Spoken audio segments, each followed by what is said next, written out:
அரணெனப்படுவதே இல்வாழ்க்கை அஃதும் பிறன் பழிப்பது இல்லாயின் நன்று. 2000 வருஷத்துக்கு முன்னாடியே வள்ளுவர் சொல்லிட்டு போயிட்டார். உலகத்திலேயே சிறந்த அறம் என்னன்னா இல்வாழ்க்கை.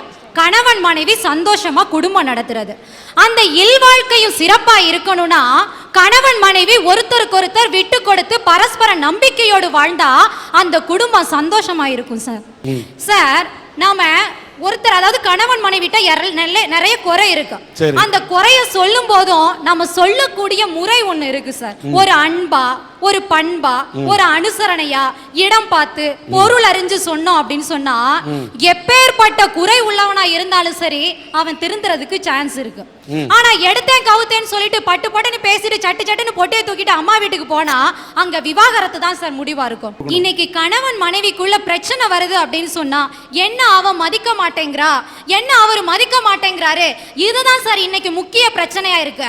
நாம மரியாதை கொடுக்கறது வெளிப்படையா நாம செயல்கள் செய்யறோம். அதாவது ஒரு கணவன் வந்த உடனே எந்திரிச்சு நின்று கை கட்டி அது நின்னாதான் மரியாதை அப்படிங்கிறது கிடையாது. அது மற்ற உறவுகளுக்கு கொடுக்கக்கூடிய மரியாதை. ஆனா ஒரு கணவனுக்கு மனைவியும் ஒரு மனைவிக்கு கணவனும் மனசுல மரியாதை தரணும் சார். அப்பதான் அந்த வாழ்க்கை சந்தோஷமா இருக்க முடியும். அது இல்லாம போகும்போது புரிஞ்சுக்காம போகும்போது தான் அந்த வாழ்க்கை விவாகரத்துல போய் முடியுது சார். ஒண்ணுமே இல்லை சார். மூணார்ல இருந்து சாந்தம்பாறை அப்படிங்கிற ஒரு எஸ்டேட். அங்க 2 தம்பதிகள் கூலி தொழிலாளியா இருந்தாங்க. 14 வருஷம் சந்தோஷமா தான் சார் வாழ்ந்தாங்க. எந்த ஒரு பிரச்சனையும் அவங்ககிட்ட கிடையவே கிடையாது. ஆனா ஒரு சின்ன வாய் தகராறு அது அவங்கள எந்த நிலைக்கு கொண்டு போய் விட்டதுன்னு தான் நமக்கு முக்கிய மேட்டர். ஒண்ணுமே இல்ல, அவன் சாப்பிட உட்கார்றான் சார். உடனே அவன் கேட்குறான், என்னம்மா டெய்லி இதையே சமைச்சு வைக்கிறியே, ஒரு நாக்குக்கு ருசியா ஒரு கறிமீன் சமைக்க கூடாதா அப்படின்னு கேட்குறான். இவ சரிங்க நான் நாளைக்கு சமைச்சிடுறேன் அப்படின்னு சொன்னா அதோட அவன் மேட்ரு முடிஞ்சிருக்கும். ஆனா இவ உடனே என்ன சொல்றா, உன் சம்பாத்தியத்துக்கு இதுவே அதிகம், பேசாம தின்னுட்டு எந்திரி அப்படின்னு சொன்னான். என்ன இருந்தாலும் அவன் ஆண் இல்லையா, அவனுக்கு கோவம் வந்துடுச்சு.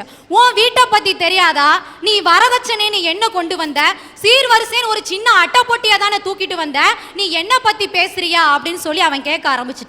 எப்பவுமே பெண்களுக்கு பிறந்த வீட்டை பத்தி சொன்னா பயங்கர கோவம் வரும். இவ கோவத்தின் உச்சிக்கே போய் என்ன பண்ணிட்டா, போய் அவன் சட்டைய பிடிச்சு என்னடா சொன்ன அப்படின்னு சொல்லி கேட்டுட்டான். ஓங்கி ஒரு அரைஞ்சான். அவ போய் ஒரு மூலையில விழுந்துட்டான்.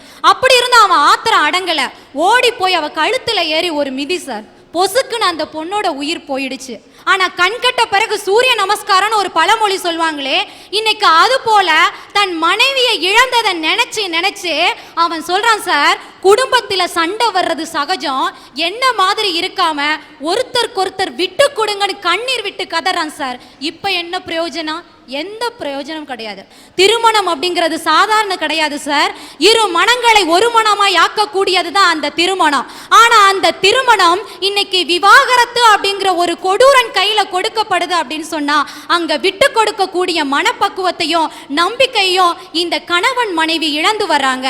அந்த திருமணத்தால் ஆன பந்தத்தை மரணம் தான் பிரிக்கணுமே தவிர விவாகரத்து பிரிக்க கூடாது சார். ஒரு கணவனும் மனைவியும் பரஸ்பர நம்பிக்கையோடும் அந்த விட்டு கொடுக்கக்கூடிய மனப்பக்குவத்தோடும் வாழ்ந்தாங்க அப்படின்னு சொன்னா விவாகரத்தையே நாம ரத்து செய்யலாம் சார். வாழ்த்துக்கள், வாழ்த்துக்கள். ஒரு கணவன் மனைவி உறவை மரணம் மட்டும்தான் பிரிக்க வேண்டும். வாழ்க்கையில இடையிலே வரக்கூடிய ரணம் பிரித்து விடக்கூடாது என்பதை ரொம்ப அருமையா பேசுறீங்க. இந்த மாதிரி உரிமைத்த கருத்து இருந்தா எந்த கணவனும் மனைவியும் பிரிய மாட்டாங்கம்மா. நோயில் கிடந்து நொந்த போதெல்லாம் மருத்துவத்தாலா மறுபடி எழுகிறேன், இல்லை கண்மணி இல்லை, உந்தன் கடைவெளி திரளும் கண்ணீர் துளிகள் என் மேல் விழுந்தவுடன் அல்லவா எழுந்து விடுகிறேன். ஒரு கவிஞன் எழுதுறான் சார். ஒரு கணவன் நோய்வாய்ப்பட்டு படுத்த படுக்கையா கிடக்குறான். அவனை ஹாஸ்பிட்டல் கூட்டிட்டு போறாங்க. அவனுக்கு டாக்டர் 1008 மருந்து மாத்திரையை கொடுத்தாலும் அதெல்லாம் அவனுடைய நோயை குணப்படுத்தாது. ஆனா அவன் தினம் தினம் படுற வேதனையை பார்த்து அவனுடைய மனைவி அன்பால அக்கறையால சிந்தா பாருங்க கண்ணீர். அந்த வேதனையை பொறுக்க முடியாம இந்த கணவன் தன்னுடைய வேதனையும் மறந்துட்டு எழுந்து உட்கார்றான் சார். இந்த வாழ்க்கை யாருக்கு கிடைக்கும்? வாழ்க்கைய அணு அணுவா ரசிச்சு ஒருத்தருக்கொருத்தர் அனுசரணையா அன்பா விட்டு கொடுத்து நம்பிக்கையா வாழ்றவனுக்கு கிடைக்கிற கல்யாண பரிசு. ஆனா இன்னைக்கு சமுதாயத்துல குடும்ப வாழ்க்கை எப்படி இருக்கு சார்? நம்ம சாதாரணமா ஒரு கடைக்கு போறோம், ஒரு பொருளை வாங்குறோம். அந்த பொருளை நாம ஒரு நாள் யூஸ் பண்ணலாம், ஒரு மாசம் யூஸ் பண்ணலாம், ஒரு வருஷம் யூஸ் பண்ணலாம், மிஞ்சி மிஞ்சி போனா ஒரு 10 வருஷம் கூட யூஸ் பண்றோம்னு வைங்க. அந்த பொருளையே நாம பணம் கொடுத்து நம்பி வாங்கிட்டு வரோமா இல்லையா? அப்படி இருக்கும்போது கணவன் மனைவிங்கிற சொந்தம் கடவுளால நிச்சயிக்கப்பட்ட ஒண்ணு. மிக மிக புனிதமான உறவு சார். ஒரு மனுஷனுடைய வாழ்நாளின் கடைசி வர அவனுடைய உடல்ல உயிர் இருக்கிற வரை அவன் கூட வரக்கூடிய சொந்தம் எது அப்படின்னா இந்த கணவன் மனைவி பந்தம்.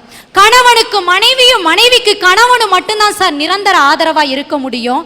ஆனா இன்னைக்கு அவங்களுக்குள்ள ஒரு விரிசல் ஏற்பட்டு விவாகரத்து அப்படிங்கிற ஒரு கொடுமையான எண்ணம் அங்க தோன்றுதுன்னா அதுக்கு காரணம் கணவன் மனைவியரிடையே பரஸ்பர நம்பிக்கையும் விட்டு கொடுக்கக்கூடிய மனப்பான்மையும் குறைஞ்சு போச்சு சார்.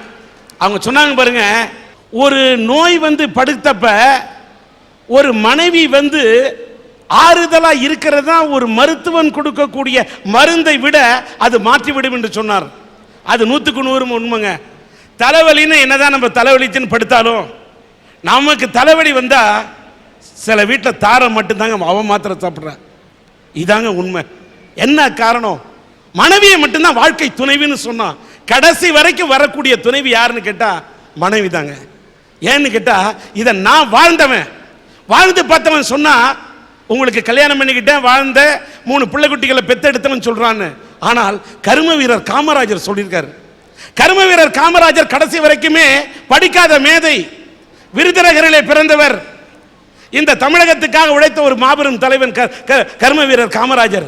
கடைசி வரைக்கும் கல்யாணம் பண்ணிக்காமலே கட்ட பிரம்மச்சாரியா வாழ்ந்தவர். ஆனா கடைசி காலத்தில் அவர் என்ன சொன்னார் தெரியுமா? ஏன்னு கேட்டா அவரை பத்தி சாவி ஒரு இடத்துல எழுதுறாரு. அவர் உடம்பு சரியில்லாம படுக்கையா இருக்காரு. அப்ப கஷாயம் போட்டு கொடுத்துட்டு மாத்திரைலாம் எடுத்து போடக்குள்ள கர்மாந்திரம் கல்யாணமே பண்ணிக்காம இருந்துட்டேன், இந்த கஷாயெல்லாம் போட்டு கொடுக்கறதுக்கு ஒரு கட்ட பொண்டாட்டி கூட இருந்தால் நல்லா இருக்கும் போல இருக்குப்பா, பொண்டாட்டியே இல்லாமல் வாழ்ந்துட்டேன்ப்பா, நமக்கெல்லாம் பொண்டாட்டியே இல்லைன்னு வருத்தப்பட்டாராம். யாரு? கடைசி வரைக்கும் கட்ட பிரம்மச்சாரியா வாழ்ந்த காமராஜர் அந்த கடைசி காலத்திலே வருத்தப்பட்டார், ஆதங்கப்பட்டார் என்று எழுத்தாளர் சாவி எழுதுகிறார். நல்ல உடம்புல நல்ல ரத்தம் இருக்கும் போதெல்லாம் பொண்டாட்டியோட அருமை தெரியாதுங்க. ரத்தம்லாம் சுண்டி உடம்பு தளர்ந்து நாடி தளர்ந்து இந்த தலை நிக்க முடியாம சாய்க்குள்ள இந்த சாட்சிக்கிறதுக்கு ஒரு தோல் தேவை கூட. எந்த தோலுமே வராதுங்க. அந்த தோல் யாரு தெரியுமா? அந்த தோழமை யாரு தெரியுமா? அந்த துணை யாரு தெரியுமா? மனைவி என்ற வாழ்க்கை துணைவிதான். உலகத்துல உன்னதமான ஜோடி, பொருத்தமான ஜோடி, புனிதமான ஒரு ஜோடி இருக்கு. அதுதாங்க செருப்பு. சரி சார், செருப்பு பிஞ்சு போச்சுன்னா தச்சு காலில் போட்டுக்கலாம். செருப்பை நஞ்சு போன செருப்பு வச்சுக்கிட்டு என்ன பண்ண முடியும்? காலுக்கு உதவாத செருப்பை கழட்டி தூக்கி எறிஞ்சிட்டு வெறுங்கால நடாத வந்துடலாம். ஒத்து வராத குடும்பத்துல குடிகாரன புருஷனை கட்டிக்கிட்டு எங்க அம்மா டைவர்ஸ் பண்ணிட்டு இன்னைக்கு வாழ்க்கையில தனியா வந்து சாதிச்சு காட்டுனாங்க. எவ்வளவு கொடுமையெல்லாம் தாங்கி வந்தோமா அந்த கதையை பத்தி சொல்ல வந்திருக்குங்க. அதாவது பொருத்தம் இல்லாம வாழற இந்த வாழ்க்கையை விட சேர்ந்து வாழறதை விட பிரியறதே மேலுங்க. எங்க அப்பா குடிச்சிட்டு வந்து எங்க அம்மாவுக்கு கொடுமைப்படுத்துவாங்கள.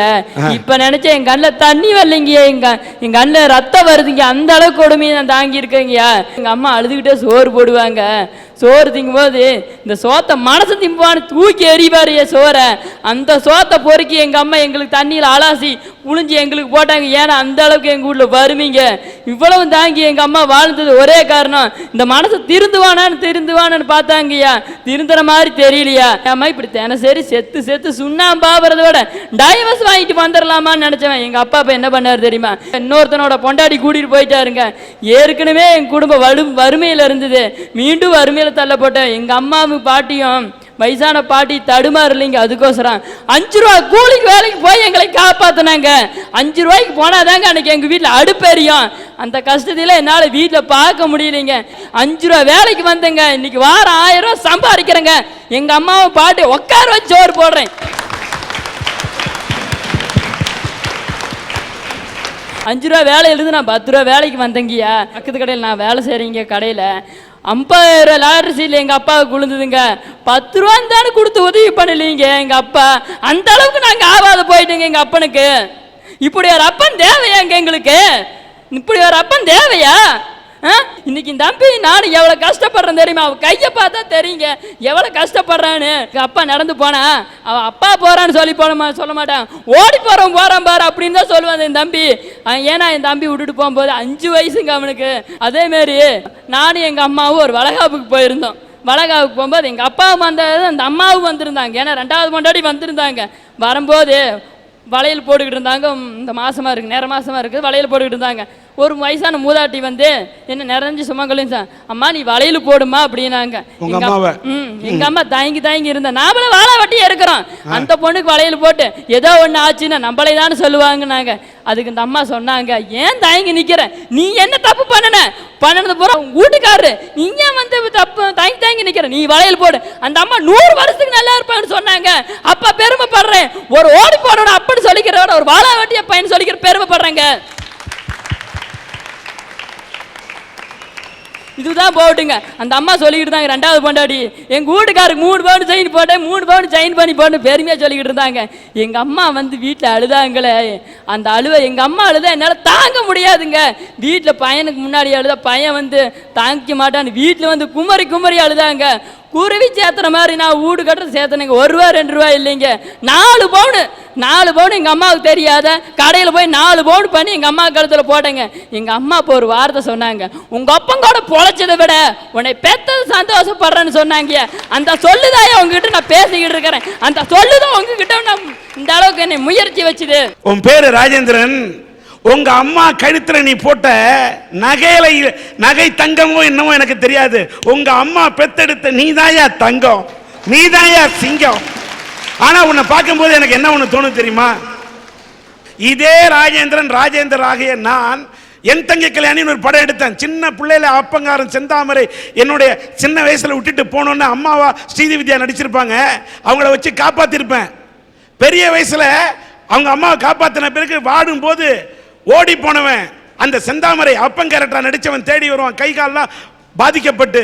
அப்ப எங்க அம்மா அவனை வீட்டுக்குள்ள சேர்க்கணும்னு சொன்னப்ப சேர்க்க மாட்டான் இந்த பையன். அப்ப சொல்லுவான், பச்சை மரத்துல தச்ச ஆணி தச்சதுதான், பச்சை பிள்ளையில பாத்திய மனசுல வச்சதுதான் அந்த பையன் போராடுவான்.